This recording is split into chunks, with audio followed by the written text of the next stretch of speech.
What's up, everybody? It's Anthony Cosenza with the Orange and Black Insider Bengals podcast and CincyJungle.com. Hopefully you are all doing well on this Monday, despite what happened with the Cincinnati Bengals on Monday there.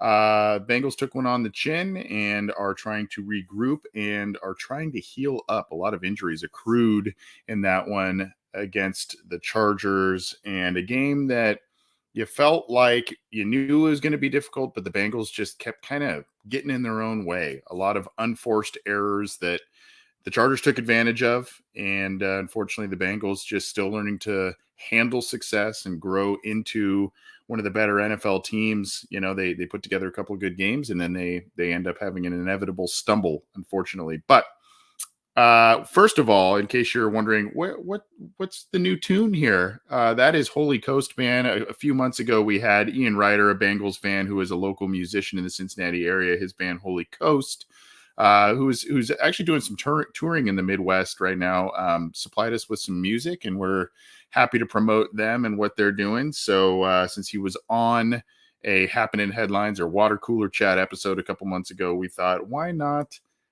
play some of their music there? So go check out their music where you can. Their Holy Coast Band. They are on Twitter, all their information there. So go check them out. Great guy, good music, great music. So check it out. Anyway, hey, let's get rolling here. We usually come at you on a Tuesday with a little more on the plate for you, but given some scheduling that we're trying to figure out this week and all kinds of different things, we thought we'd at least come at you on Monday with some different things that we've got going on CincyJungle.com, the headlines, and some interesting. This division's getting really, really tight, and the accrued injuries for a lot of these teams are making it really, really tight. So we're going to talk a little bit about that, as well as what's going on around the rest of the league. So without further ado, let's get to what is probably the most important and the most pressing questions with the Cincinnati Bengals at this point in time right now, which is the injury front. And we've got a couple of different updates here. This is on CincyJungle.com a little bit earlier today from my colleague, John Sheeran. Went up, I believe, at about 11:30 a.m. Eastern. So here's the link in the live chat here. Updates on Logan Wilson and other Bengals following the deflating loss to the Chargers. You see Logan Wilson being carted off the field there. Usually the cart's kind of, at least from what I've seen, relegated to usage with, lower extremity issues, knee injuries, ankle injuries, that sort of thing, not shoulder injuries, which is what Logan Wilson suffered. We'll talk more about that in a second. Joe Burrow did dislocate his pinky finger on his throwing hand on the strip sack fumble early in the game and played through it the entire time. Obviously, if you watched the telecast, you would have saw him grimacing on the sideline and all kinds of different things while he was trying to throw, was using different gloves, not gloves, all kinds of different things. Really, though, I mean, aside from the late interception that he threw in the red zone, I mean, there didn't seem to be a lot of glaring issues. I mean, maybe there was a little less zip on the ball. Maybe there was a couple of times where it wasn't the tightest of spirals, but for the most part, I saw Joe Burrow throwing the ball pretty well despite the injury going on there. And, it doesn't seem that he's going to be missing any time if we're reading this correctly, but it's obviously something that they've got to monitor, that it's got to heal and all of that. So, he should be okay to play going forward here. So that's good news that the Bengals starting quarterback, not good news that he got injured, but good news that he is going to continue to play through the dislocated pinky. And man, there was a couple pictures where you saw it and that thing was really puffed up. So, hopefully that doesn't affect him too much going forward, particularly as the weather gets worse and worse later in the season. Logan Wilson, this was a day of dislocations, apparently. Logan Wilson dislocated his shoulder, was carted off the field.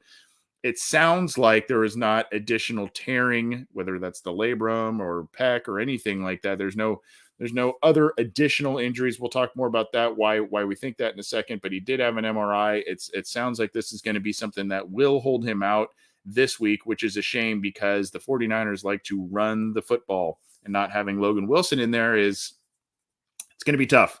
but he is set to miss this week. It sounds like he may return in weeks down, a couple of weeks down the road, but still monitoring that. It is not an IR situation, which is good news based on what we saw yesterday. So that's good. Marcus Bailey. A lot of people are saying, why was Logan Wilson even in on that special teams play that he dislocated his shoulder? Well, that's because Marcus Bailey was dealing with a stinger himself. He appears to be okay, and will be okay. You see the tweet here from Ian Rappaport, the good news, bad news, and we'll have an extension off that in just a second. But Bailey appears to be okay. Joe Bacci came in and actually played pretty well in relief of Logan Wilson.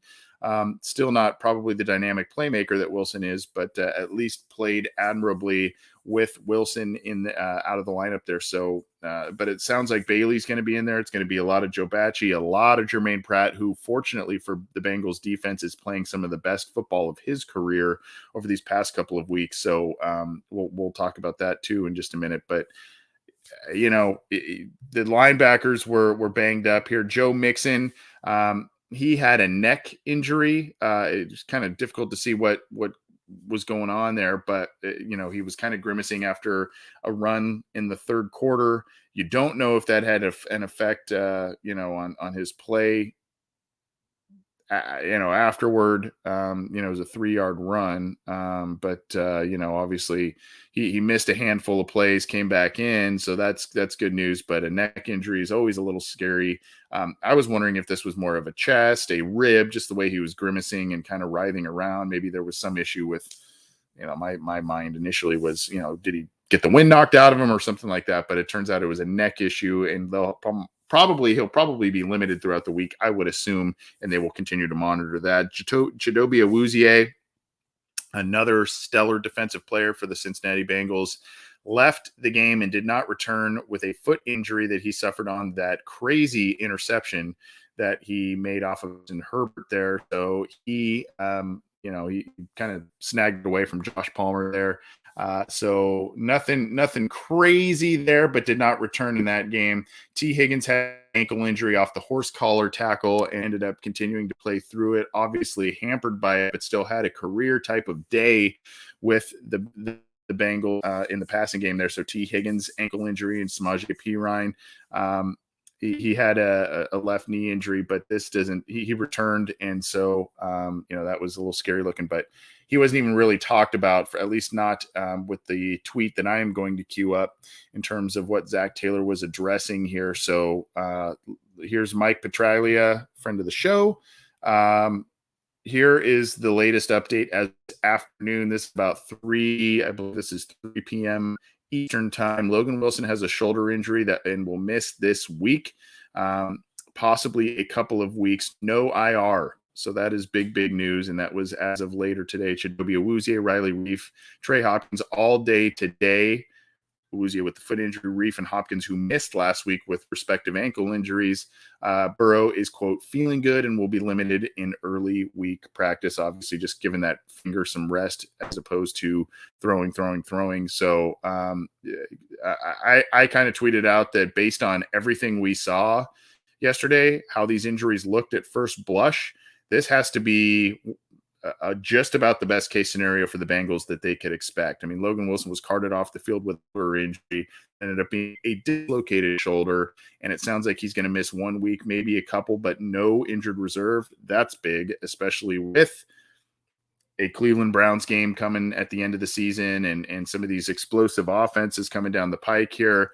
Awuzie, you hope you get him back soon here. We still don't know what's going on with Trey Waynes and if we can even expect him to come back at any point.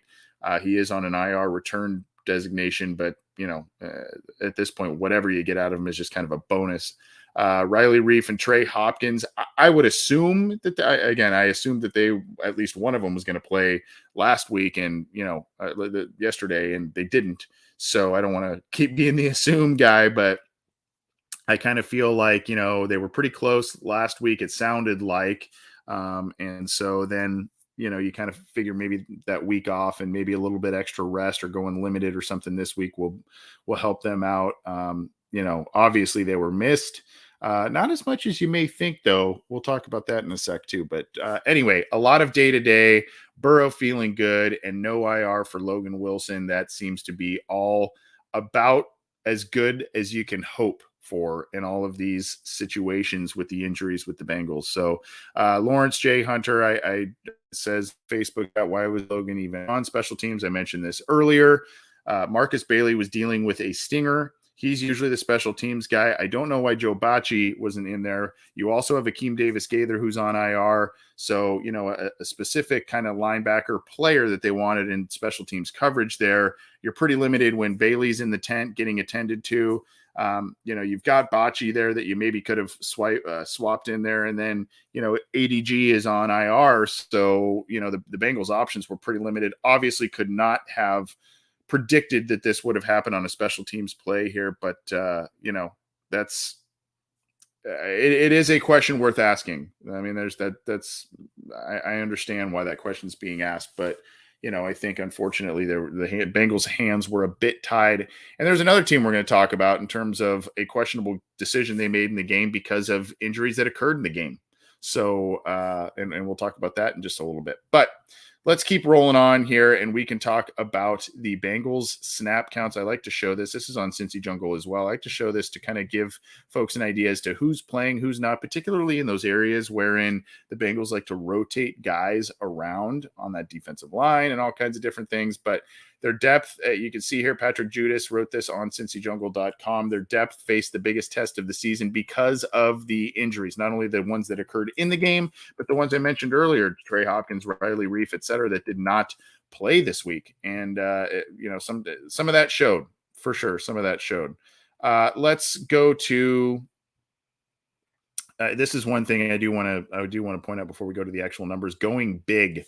And so it was Jackson Carman who was brought in on the jumbo sets, in case you missed that. And Prince was the guy they usually called off the bench to come in on these jumbo packages, these Dennis Rowland tackle eligible type of plays where they bring out an extra offensive lineman and really try to impose their will on the ground. And it was Carman this week because of the injury to Riley Reif. So it was Carman that was brought in and did not, they obviously had to kind of make a little bit of an adjustment there. All right. So Trey Hill playing all 76 of the snaps at center. And that was a little bit of a struggle there. Mike Hilton playing 89% of the snaps, had a nice play. And obviously he played a little bit more. He's usually, I think, if I remember correctly, he's kind of in the 70s in terms of percentage of defensive snaps, it would seem, on a week-to-week basis. But because of the injuries and whatnot, he had to come in and play a little more. You've got Chidobe Awuzie, unfortunately leaving early, playing 59%. Trey Flowers in there for 6 snaps. Jalen Davis in there for 2. Phillips was also a guy who did not play. Apple playing 98%.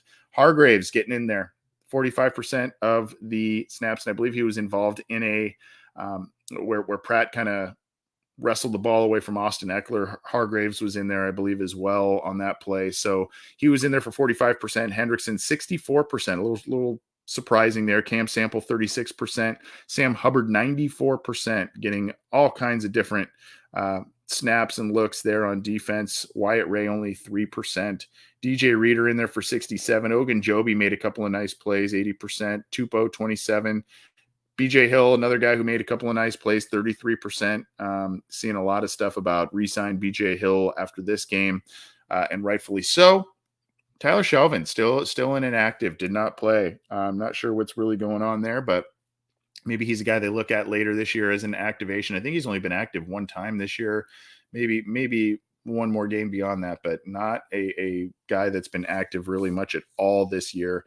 Logan Wilson left the game early. We know that. Jermaine Pratt getting a lot of work, 90% of the snaps there. So he played well, responded well. So Joe Bacci, who came in relief of Wilson, 61% of the snaps.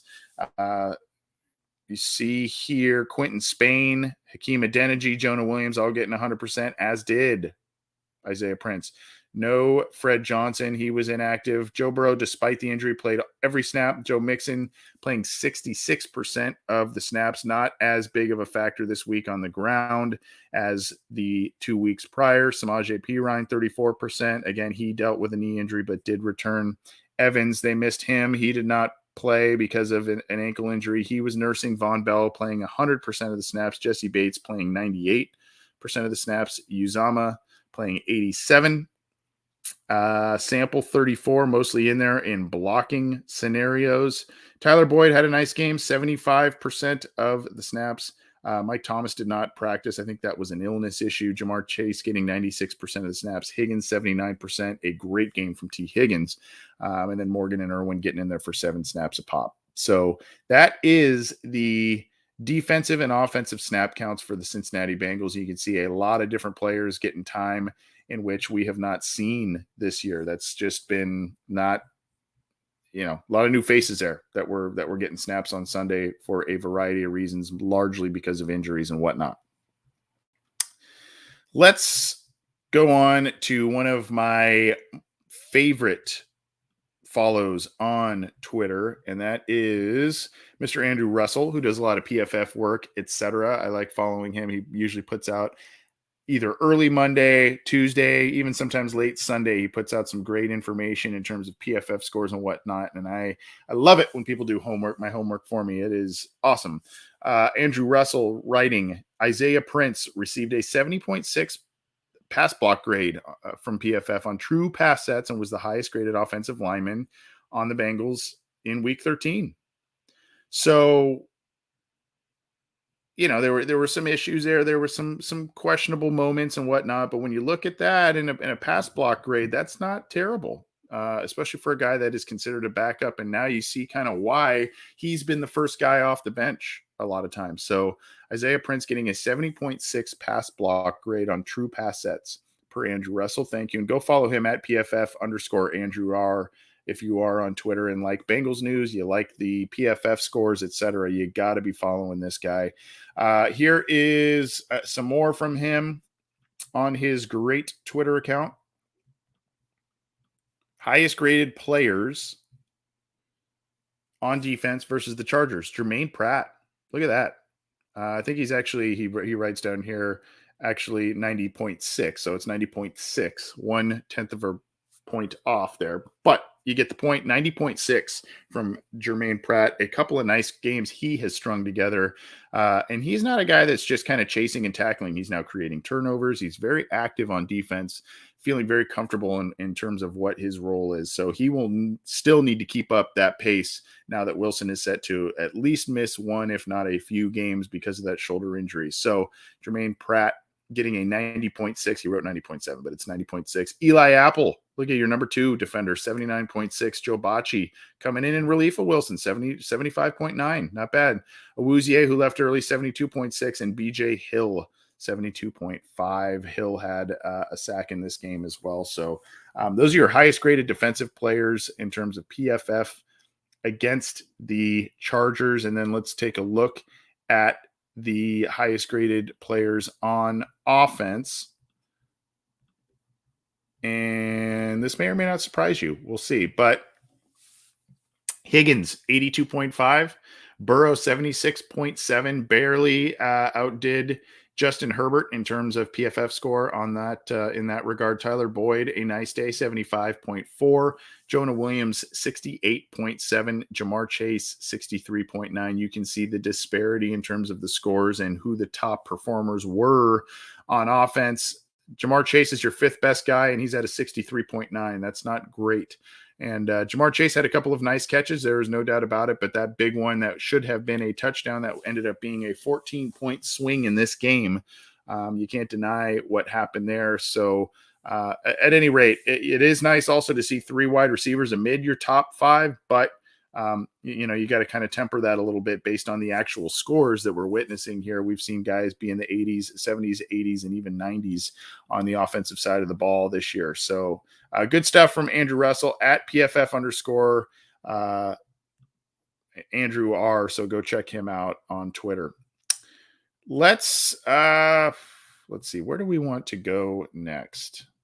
I think we'll talk just a tiny bit more and dive into the aftermath a little bit more on what happened with the Bengals against the Chargers. And this is an article on CincyJungle.com. Zach Taylor owns up to the issues with the 2-point conversion, in case you did not hear in the post-game press conference.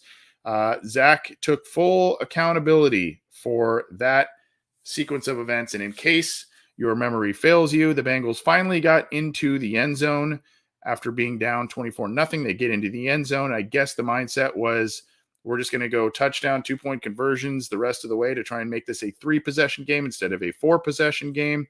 So they decided to go for 2 after that initial touchdown. What happened was kind of a comedy of errors. You get a call that just, it wasn't working out, so they called the timeout, right? After the timeout, they get a penalty, a delay of game penalty. After that, they said, screw it, we're going to just kick the extra point and move on. Then the extra point gets missed. So just a comedy of errors early in this game, and it just kind of was a microcosm of the entire day, especially if you go back and look at what happened before half as well. A lot of miscommunication, disorganization, indecisiveness in terms of, are we going to try and take shots down the field and kick a field goal? What are we doing? I know they didn't have timeouts left in that drive, but they had ample time to kind of work the field a little bit and at least try and get into deep field goal range. And, that was kind of a mess as well right before the halftime. And here's Jeremy Rauch of Fox 19 called the point. Zach Taylor calls the botched 2-point conversion attempt that never happened, quote, horrific by me, said it was entirely his fault, called the wrong play out of the timeout and owned it. And there were a couple of occasions where you saw Joe Burrow and Zach Taylor, kind of talking about things on the sideline. You saw an animated Joe Burrow in this game in these occasions, right, that I mentioned, not only the halftime, but obviously this 2-point conversion situation. These are the things that, really upset Joe Burrow. You saw a very animated Joe Burrow in this game, probably the most upset we have seen him in his close to 2 seasons as the Bengals quarterback. Transitioning a bit into next week and what the Bengals may be focusing on. First of all, the Bengals are actually opening as slight favorites over the San Francisco 49ers. Niners taking a bad loss against the Seahawks in Seattle. That game was wacky. I don't know if anyone saw that one. That game was absolutely wacky. A lot of special team stuff. Carlos Dunlap had a big play at the end of that game. That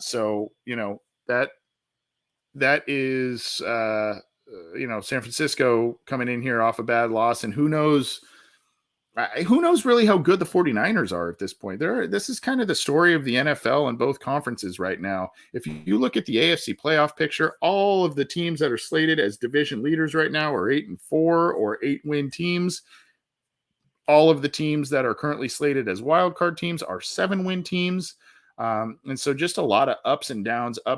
Really the most consistent teams in terms of how good they have been this year have been in the NFC, and that is the Arizona Cardinals and the Green Bay Packers. But if you remember, the Bengals almost beat the Packers on their home field, if not for another crazy day filled with missed field goals and all kinds of different stuff. So at any rate, the Bengals are slight favorites opening up against the 49ers. This could change, especially given what's going on with the injuries and whatnot. If that kind of continues to develop or devolve for the Bengals, then obviously that would have probably an effect on the line.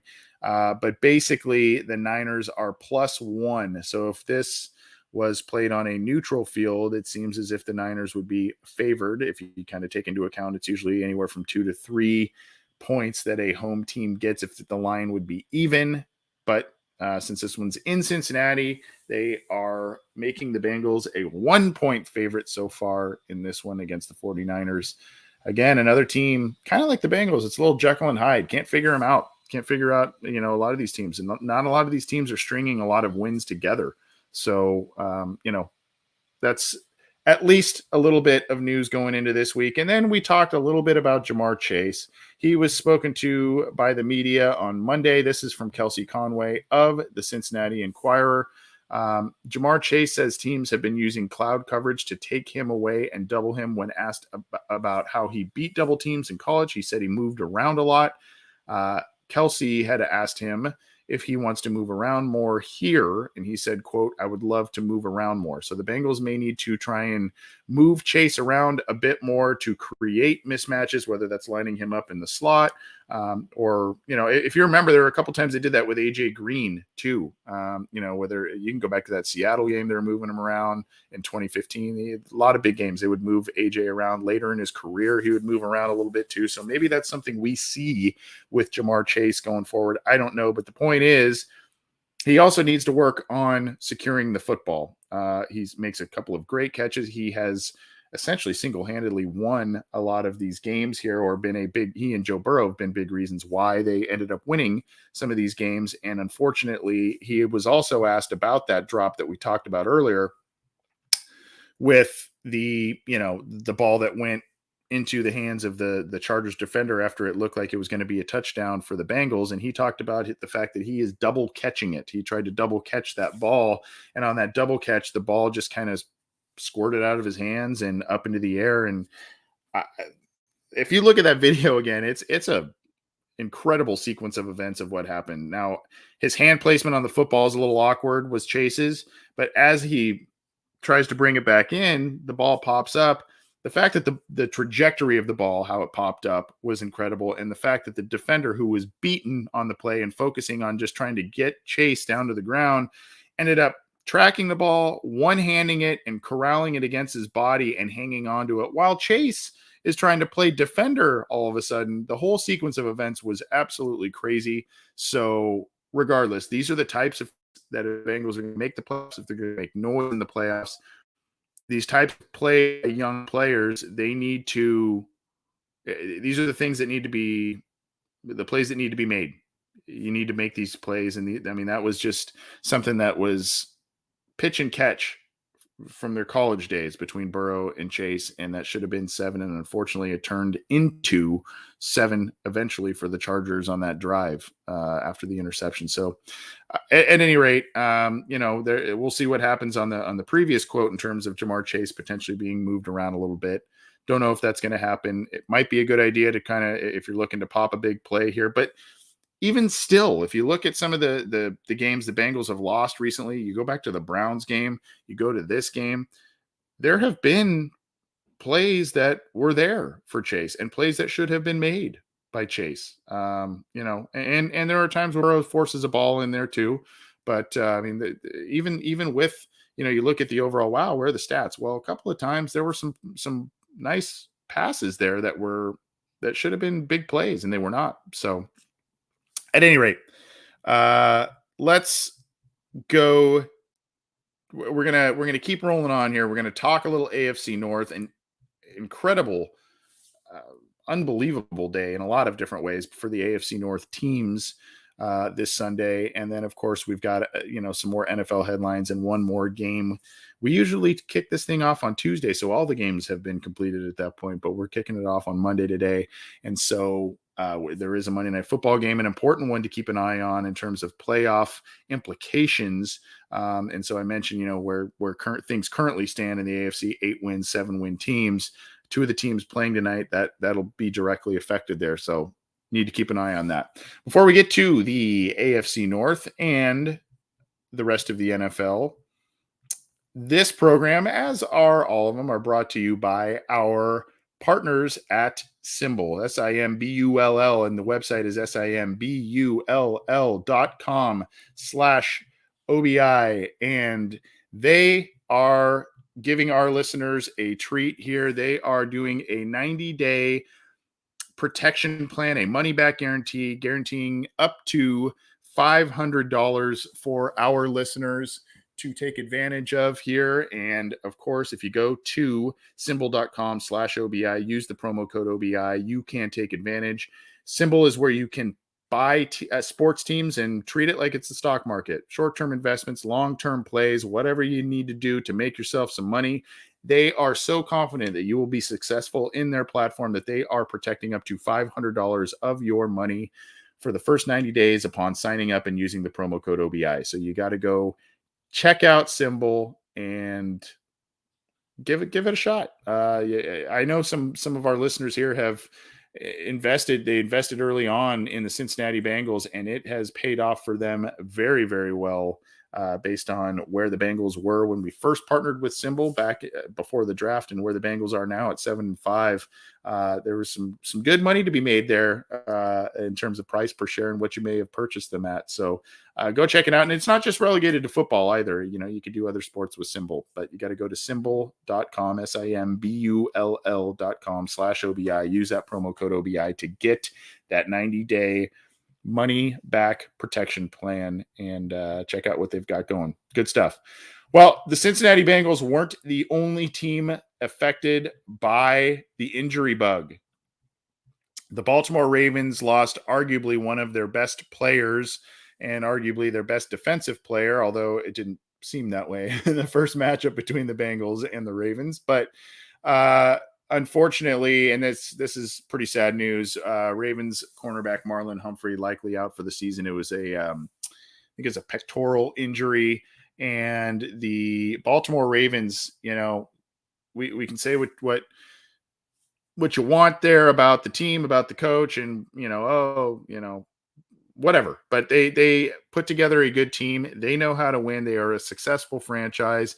And really, when you look at the amount of injuries that the Baltimore Ravens have accrued this year, the fact that they are in the playoff hunt, leading the division, and all of the things, all of the factors, this is, it's pretty miraculous. Running backs, I believe some offensive linemen have had some issues, Ronnie Stanley and whatnot. And then, of course, now you've got Marlon Humphrey out for the season, and that is a biggie. And this is on cincyjungle.com. I believe I pinned that. You can also find it on a number of different outlets there, but it's a shoulder injury. I've also heard pectoral. So regardless, sounds like he is going to be out for the rest of the season. The Bengals play them in a few weeks in week 16. And so he will not be a part of that. So, and the Bengals already lit the Baltimore Ravens secondary up, as did Jamar Chase in that first matchup. So this is a big loss for them. Big loss for the Ravens. And, they seem to be able to still put good units on the field and get over these injuries well. But at some point, when you keep losing star after star after star, it's going to catch up with you. Peters was another corner, I think, that they've lost. So they've had a lot of injuries to deal with. And the fact that they are ahead in the AFC North by a game says quite a bit. One of the big question marks in this game, and I'm sure it pained Bengals fans to be kind of rooting for the Steelers, but the Steelers getting a win against the Ravens helps the Bengals out a lot. You don't like the Steelers winning, especially when they are, right behind you. But when the Bengals have already 2 games up on the Steelers, a better divisional record than Pittsburgh, these are all other elements that you got to take into context here. But look, there was a 2-point conversion attempt. The Steelers drove all the way down late in the game, scored a touchdown, got a 2-point conversion, made it a 20-13 game. All of a sudden, the Ravens make a miraculous comeback, 20-19, and instead of kicking the field goal, they go for 2, which raised some eyebrows. Almost had the play. The pass was just beyond the hands of Mark Andrews on a pass out to the flat, and went off one of his hands, and the Baltimore Ravens lose the game. So what was going through the coach's mind, Coach Harbaugh, when he was going for 2 instead of kicking for the extra point and going for overtime? Quote, trying to win the game right there. He also said we were pretty much out of corners. That's obviously Humphrey had been hurt at that point. We were pretty much out of corners at that point in time. It was an opportunity to try and win the game right there. So here are the defensive back issues that the Ravens are facing. Humphrey, he's going to be gone for the season, it seems. Marcus Peters, gone. Deshaun Elliott, gone. Ardarius Washington, all on season-ending injured reserve. So it's kind of like, well, it was almost a nice way of saying I don't really trust the defense in this position right now, especially with the injuries we've accrued. I don't know. So they are dealing with some major issues as well. And of course, the Steelers, who were left dead in the water after the Bengals trampled them in Cincinnati the week prior. Now, all of a sudden, they get a big win against the division leader in Baltimore, and they are back in the thick of it, so to speak. I mean, they're on the outside looking in, but they are still alive. And if you have taken note of Mike Tomlin in this week leading up to the Baltimore Ravens game, he talked about practice, quote unquote, attire, meaning they were going to do padded practice, a little more physical practices this week. And there's kind of a post-game Q&A here. This is on Steelers.com. I'll put the link in the live chats for folks to check out here as well. Steelers.com, and I believe this is Bob Labriola that wrote this. Let me just make sure. Yeah, Bob Labriola, who wrote it on Steelers.com. And so he kind of talks about the padded practices and getting back to the basics. That's what this one is. There's someone who was mimicking Lamar Jackson in practice, in talking about, what do you do for guys like Myles Garrett? And so some interesting tidbits. And Mike Tomlin, say what you want about him, but he never leaves you wanting more in quotes and all kinds of different things. He's an entertaining interview for sure. So that is what's going on with the Steelers. And then, of course, they are underdogs this week against the Vikings, which is very interesting because the Vikings just allowed the Detroit Lions to come up and get their first win of the season. And this is on our counterpart site here behind the steel curtain. The Steelers are 3-point underdogs against the Vikings, and the Vikings, man, I know we can be frustrated as Bengals fans in terms of how some of these games have gone. Go check out how the Vikings season has gone. Every single game essentially has been right down to the wire, multiple overtime games, multiple heartbreak games, barely wins. I mean, it's just a crazy, crazy season for the Minnesota Vikings.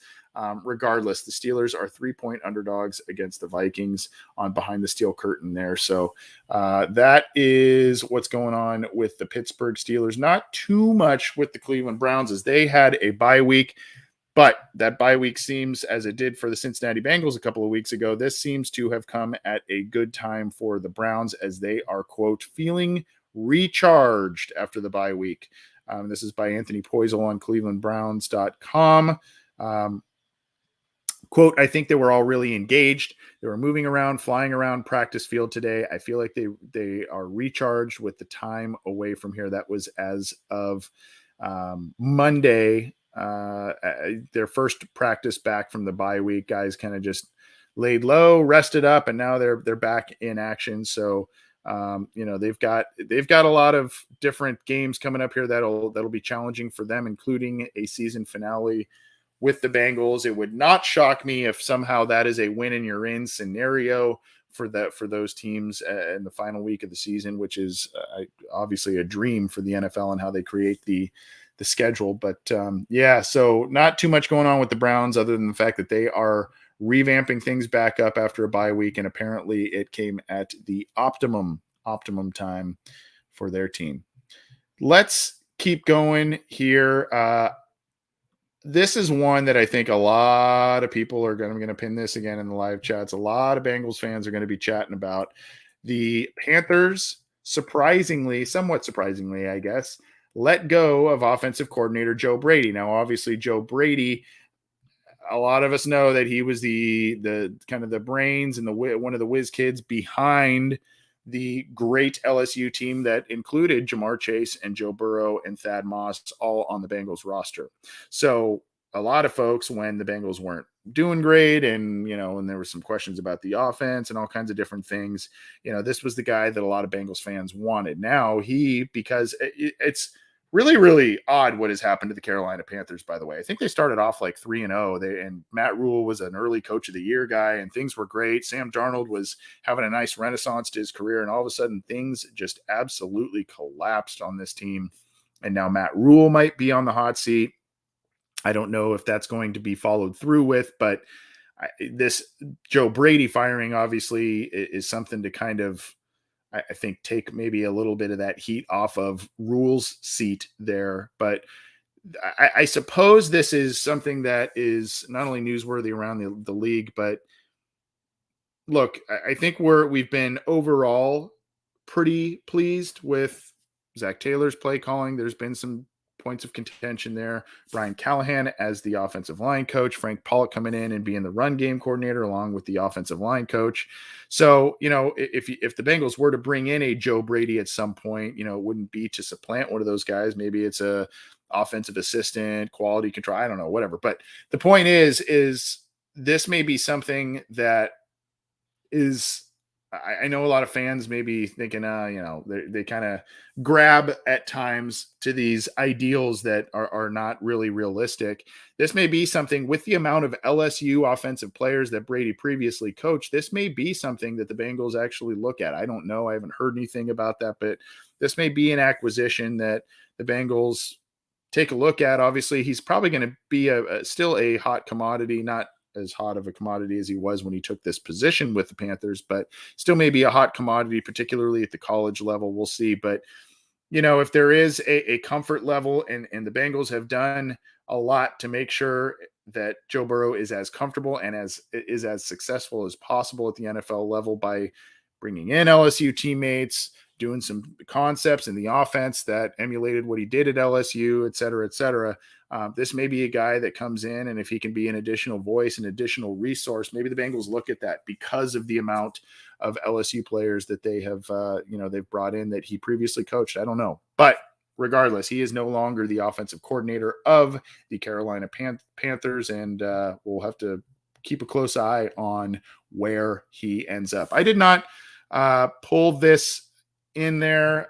There's one I did not pull up there, and I will talk about it in a second in terms of NFL news. But the Jets here, Corey Davis, their free agency acquisition, he is to undergo season-ending core muscle surgery. That sounds not pleasant. And so Corey Davis is going to be done in New York for the year. He signed, you can see here on NFL.com, 3-year, $37.5 million contract this offseason as part of the effort to restock the offense around rookie quarterback Zach Wilson. So he had 34 catches for 492 yards and 4 touchdowns. Did Davis, not a huge impact through the better part of this season, but he will be heading to IR. Adjust your fantasy football teams appropriately.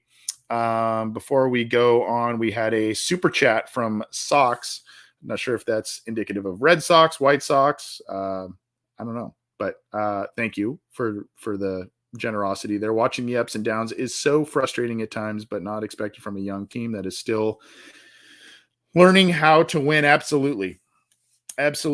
And quite honestly, we can say at 7-5, this team has maybe developed and matured a little faster than some folks had thought at this point. I mean, they already beat the Vegas odds from earlier in the season, where I think the over and under for wins on the season was 6.5.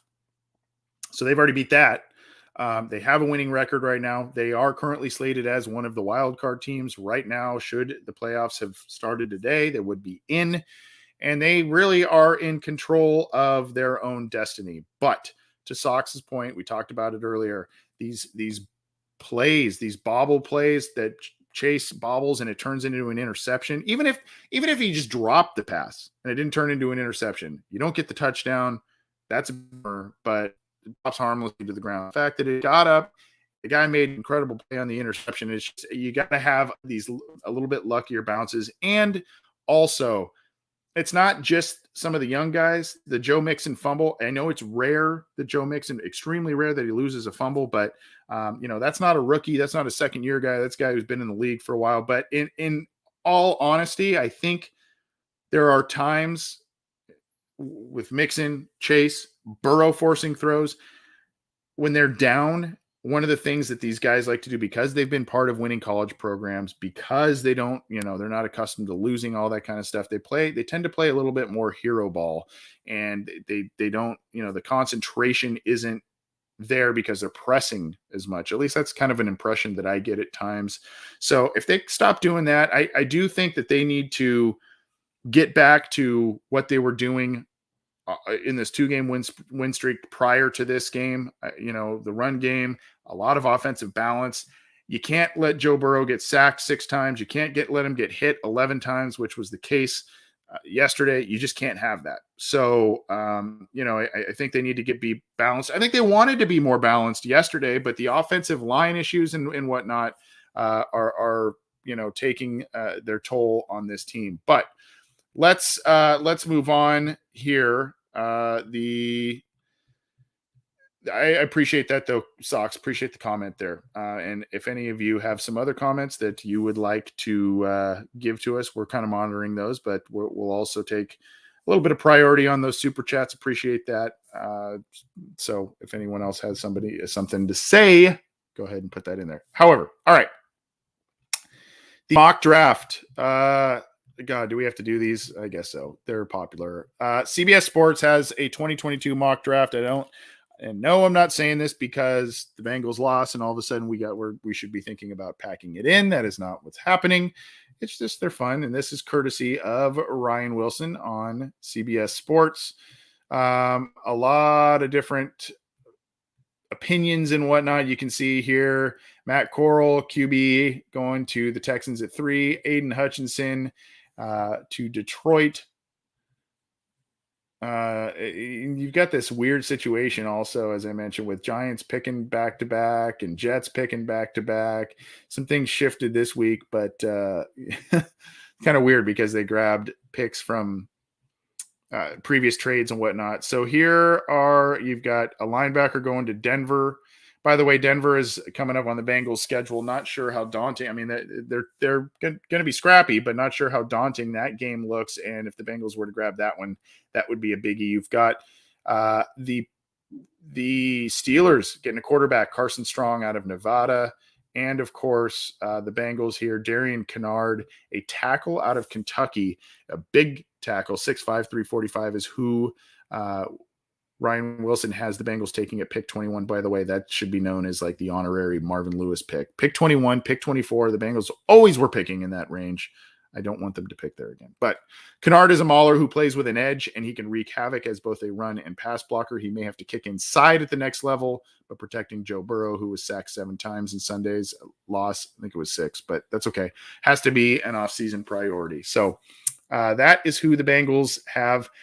I like the idea. I like the pick, but they need to not have a tackle who's a guard. They need to have the guys. You need to draft a guard. You need to draft a tackle. You need to get these guys, not the, I know they like the flexibility of them, but they need to get a guy that they can develop truly as another, for their respective position. Let's continue on here and start closing up. CBS Sports again, the Bills take on the Patriots in a huge AFC East game tonight. Up to 60-mile-an-hour winds in this game. Holy moly. That's up in Buffalo. And so, wow. 9% chance of rain or snow. Temperatures should be in the 30s. But, just regularly above 20 miles an hour. Gusts up to 60. Most winds project to 25 to 35 miles an hour. Translation, sloppy football. Sloppy football. So at any rate, yeah, so someone Sage says 75-yard field goals. Yeah, that's probably accurate. We're going to get out of here on this. I feel bad I didn't queue this up, but you can find this on a number of news outlets. Dan Campbell, the Lions have been a little bit of a laughing stock in terms of what they have done or have not done this season. I mentioned earlier that they got their win. They have a tie against the Steelers. They got the first win against the Vikings. Campbell been an emotional guy, a guy who's really tried to be, a catalyst for this team. Unfortunately, there is not a lot of talent on that roster. You go look at it top to bottom. There is not a lot of talent on that roster. So he's got a big project ahead of him, but he seems to be a guy that, has endeared himself to the fan base, endeared himself to that locker room. He's had tearful post-game press conferences. He's had all kinds of stuff, but he is a guy, he kind of gave a game ball at the post-game press conference and named folks by name, the families and the specific victims of the shooting in Michigan. And I thought that was a pretty classy move. You can find the video on Twitter. You can find it on a number of different outlets, but really, kind of emotional. He's an emotional guy, wears his heart on his sleeve a lot. And the fact that he kind of, at least made a little bit of a gesture to those families and whatnot that are going through an extremely difficult time right now. I thought that was a pretty cool thing by Dan Campbell, and congratulations to the Lions for getting their first win of the season. Been a tough year for them. No doubt about it.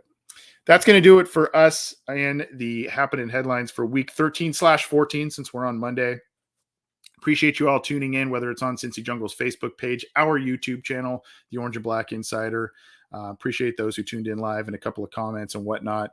We'll be back with the Wednesday deep dive show. We've got all kinds of different fantasy football, listener questions live, post-game shows. We bring you a lot as part of the Cincy Jungle podcast channel, which can be found on your favorite audio streamer, whether that's Stitcher, iTunes, Spotify, Google Podcasts, iHeartRadio. Go subscribe to that channel. Listen to our show. Listen to Orange is the New Black from Ace and Zim, Coach Speak and Chalk Talk from Matt Minnick. You can get all that on your favorite audio streamer. And like I said, you can subscribe right down here to our YouTube channel. Click that, subscribe, and then click the bell to be notified when we go live, when new content is available, all that good stuff. We'll see you later this week. Have a happy Monday. Have a good rest of the week, and we will see you soon.